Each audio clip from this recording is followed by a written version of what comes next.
Hello, everyone. This is, in fact, the live stream.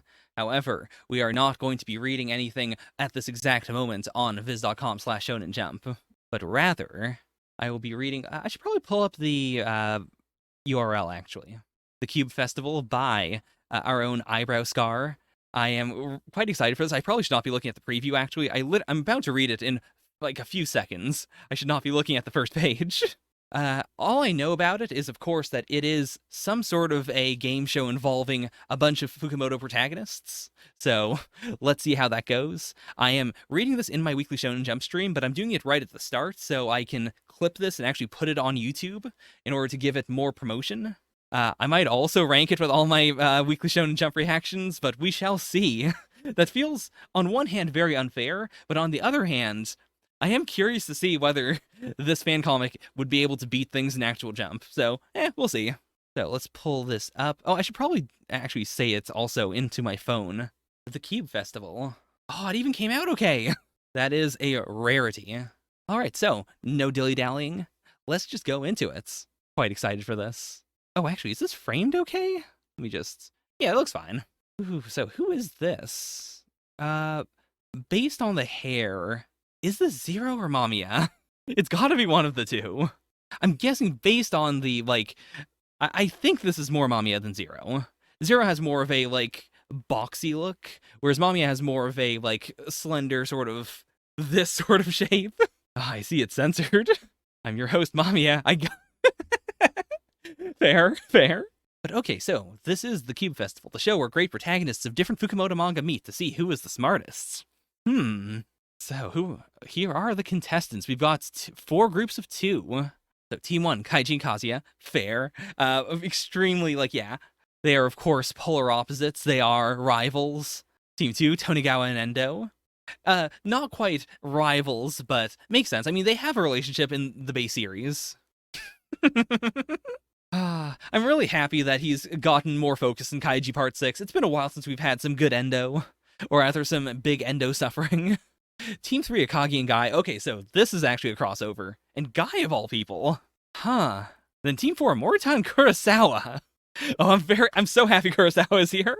I am a big fan of Eyebrows Kurosawa, like, art in general. There's something about the... I think it really is. Like, I really like it in Fukumoto's art style as well. Like the jaw. Like the very L-shaped hard line. It's so powerful. Now, on pure intelligence, I feel like Tonigawa and Endo are probably going to win. Because Kaiji and Kazuya are both intelligent, but Kaiji has the... Like, unless these cubes are dice, I feel like Kaiji's not going to get this one. But I don't know. He's had good luck with cubes before. He had, of course, the tissue boxes, which are kind of cubes. They're rectangles. Mahjong pieces are, of course, cubes. Well, no, those are also rectangles. Wait a minute. Chinchiro was dice. Okay, I think I should probably move away from that. A deck of cards is not a cube. That's also a rectangle. Perhaps I was wrong. Perhaps cubes are not the big Fukumoto thing. Now that I think about it, the big Fukumoto shape is actually a rectangle. Yeah, Akagi, I mean, I think these pairs are really strong because Akagi, unbelievably smart, super genius. He might, if this Doujin were to end in the next panel with, and Akagi won, I wouldn't be mad, because that is his character. But then you have Guy, who is not unintelligent. He is clever, but he's also more, like, grounded than the average Fukumoto genius. Like, he is more of a... I mean, he didn't even finish high school. He still has a lot of growing to do. I think that is very apparent in his series. Then you have Morita and Kurosawa, where Morita is constantly growing over the course of Gintakin, and Kurosawa is constantly growing, but I'm not sure if he's growing into anything good. Like, he's developing as a person, sure. But, like, in terms of intelligence, he's not really there. He's got some good ideas. Then, like, Tonigawa and Endo, they're both very smart, which is why I think they're probably gonna win. And then Kaiji and Kazuya, it's tricky. I feel like all of these have a pretty equal chance at success. It is just the, like, Akagi has the potential to perform a big miracle. But then Kaiji can also perform a big miracle. Morita and Kurosawa could also perform a big miracle. It's really just even in his own series, Tonigawa pulls out miracles occasionally, so... Never mind, these are pretty equal. Yes, please tell me the rules. This is a mystery cube. Our contestants don't know what it does. Rules are as follows. Every team gets a cube. 2, figure out what to do with it. 3, first team to solve the riddle wins. Okay, so what do you do with the cube? What do these teams do with the cube? I can only imagine Kaiji rolling the cube like a dice. Tonegawa and Endo, I mean, Tonegawa's got the big old man energy. I feel like he's gonna try and open it, whereas Endo's going to just freak out.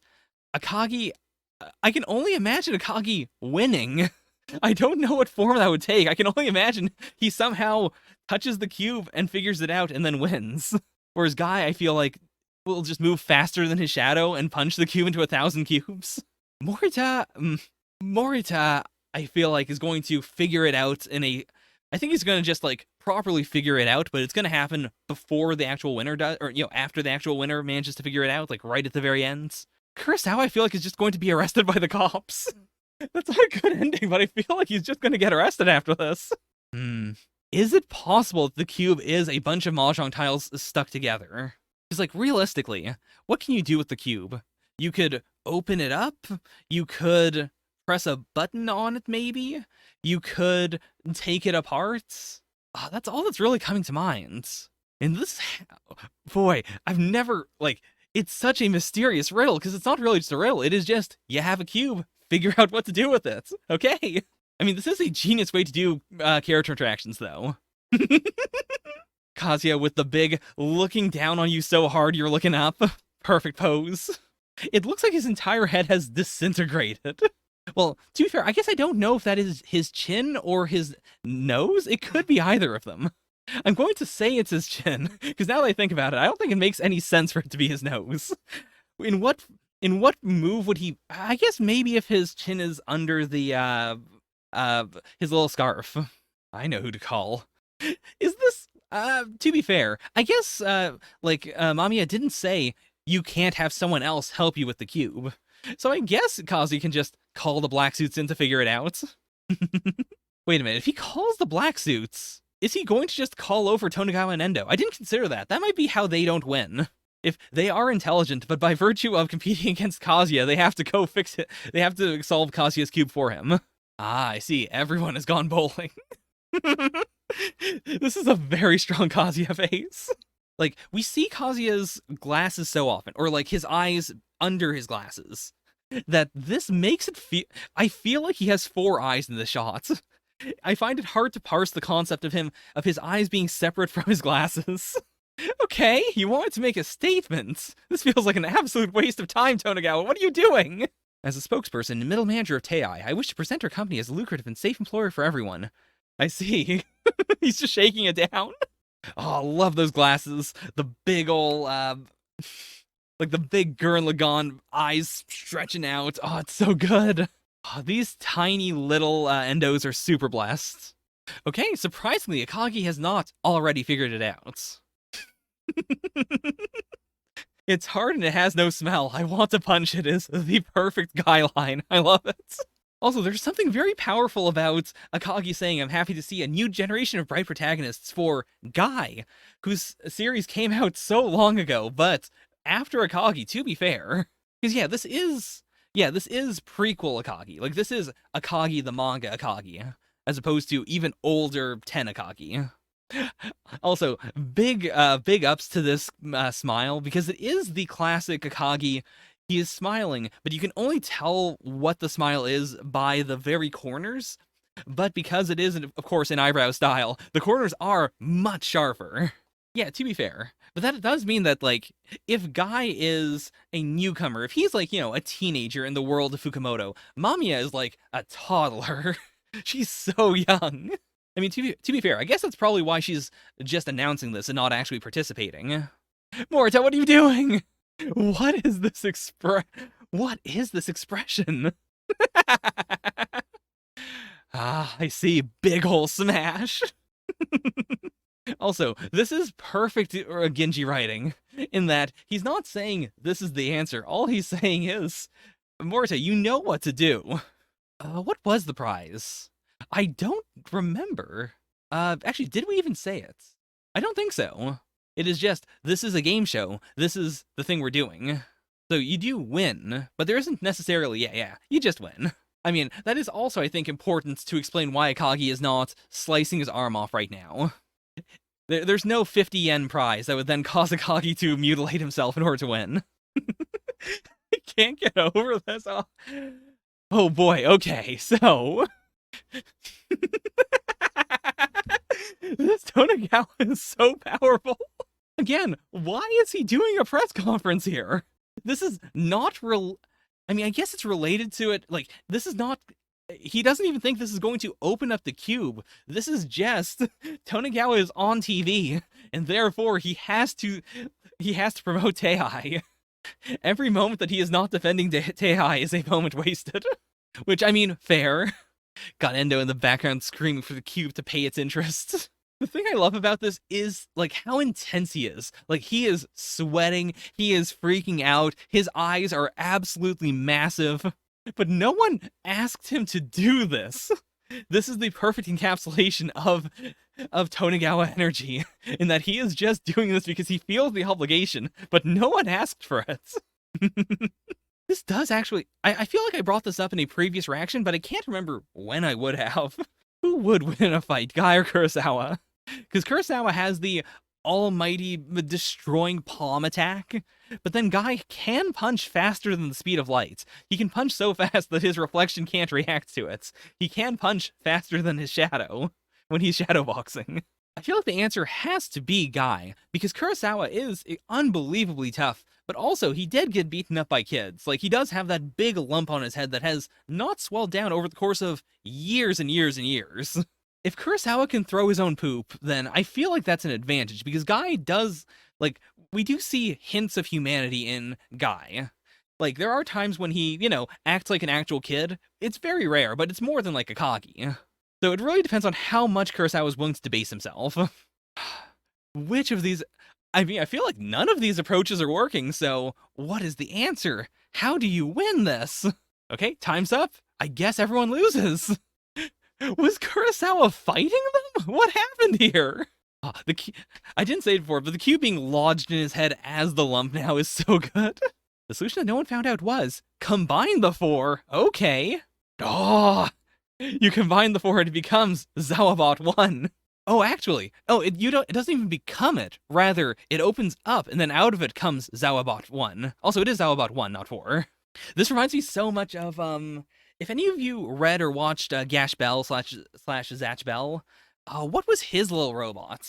It was made of just like a little pack of Pocky, but that's what this reminds me of. Yes, the lesson of this story is, together we are strong. Never forget to reach out for help if you need it. It might be part of the solution. Thank you for watching the Cube Festival, and have a good night. That is honestly that is far more wholesome than I expected this to be. I don't know why I expected this to not be this wholesome, but that's actually really touching. And that is, I can buy this as a lesson that none of them would have come up with. Because, you know, even, like, Kazuya calling in the black suits, or Morita, like, calling up Genji, that is a, I'm going to reach out to this person that I do trust. I'd say most of Fukumoto's protagonists are like that. Sometimes they will meet a person and help them out, but it is rarely I'm in a horrible situation, I'm going to reach out to this person. Like, even Kaiji in part 2, when he meets, I forgot his name, man whose house he lives in for, like, all that time between part 2 and part 3. But, like, even that is not Kaiji is reaching out for help, but rather someone reaches out to Kaiji for help. Sakazaki, yes, thank you. I can't hide I have read almost every Fukumoto work, and yet I have such big noob moments sometimes. But yeah, I think that this is such a strong ending. This is good. This moment in particular is very good and bad, in that I like the idea of Kurosawa, you know, being able to, you know, like, being reached out to by Tonegawa, but at the same time, I don't want Kurosawa to work for a black company like Teihai. That would be extremely bad. So Kaiji was coming here for the free food. Like, there was no physical prize. Even Zawabot, I guess, is not a prize necessarily. He's just here to hang out. He's just a friend. Aww, so wholesome. Of course, I will actually read this. I can definitely see how this would be, you know, like, why this is very game show inspired. And it does have that very, like, panel show aesthetic to it, as opposed to you get a prize for this game show. It is like, these people are interesting characters, and the fun of it is not like the fun of it is seeing them compete as opposed to them having a reason to do this. Like both Japanese and like UK game shows have that aesthetic of a person might be there to promote something, but they're not going to say they're promoting something. Rather, they are just there so you get a feel for their personality. And yeah, like that is kind of the crux of this Doujin. It is the these characters would be really fun to like see bounce off of one another. And how do you do that? You put them in a situation where they will be extremely stressed out, but they are doing it in order to survive. Except for Kaiji. Depending on when exactly this happened for Kaiji, I am assuming based on his design, probably like, somewhere in part 1, part 2. Like, he might be doing this because he can't find any food. He might actually be doing this in order to survive. But apart from that, Takeshi's Castle is so good. But yeah, I've been not like as much as most people during the pandemic, but I recently started watching the occasional episode Taskmaster, and it is fantastic. And I am a big fan of Gaki no Sakai. I did hear that, like there were physical versions of this, right? How did that work? Like, how were the physical versions distributed? Like, this was a like online event, right? Or like, was there a physical place, or was it just a like you have to order the physical copies and have them shipped to you? Oh, it was translated to Japanese? I didn't know that. That's really cool. I mean, I knew, like, again, that it was for sale in Japan, but I didn't know there was an actual Japanese version of this. That's so cool. Oh, this illustration is also adorable. Love it. I can already see, like, a clip of this being put in the author comments. Oh, man. When I do my author comments for this stream, do I have to include an EyebrowScar author comment now? I wouldn't be against it. Okay, so it is a print-on-demand situation. Okay, well, in that case, yeah, that is really cool. Because, like, from what little I know about the Doujin market in Japan, it is a big labor of love to, like, have everything printed and to run around the various printing companies and find a place that'll do it in the quality that you want for the price you want. And then you lose a giant chunk of money in order to do that, and then hopefully you recoup it via your sales. But you don't want to gouge people unless you're, really, really big. So that's also a struggle. So, like, print on demand honestly makes a lot of sense for something like this. Oh, Guy got to keep the Zawabot. I mean, so this has to be post Guy, like post the manga Guy, like once he's already at school.